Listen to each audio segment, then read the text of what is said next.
Welcome back to another technical deep dive here in the debug zone.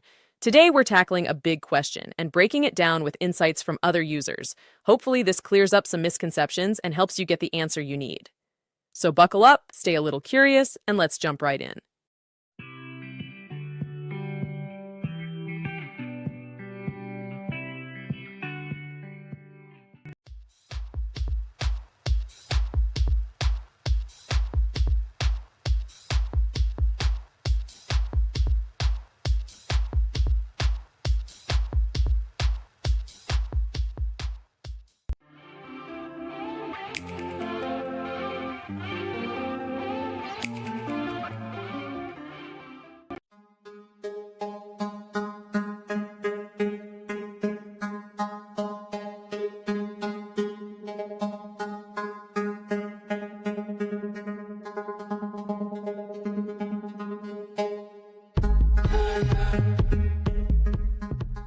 And that's a wrap.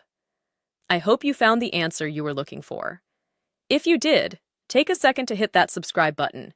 It really helps out. And let me know in the comments which solution worked best for you.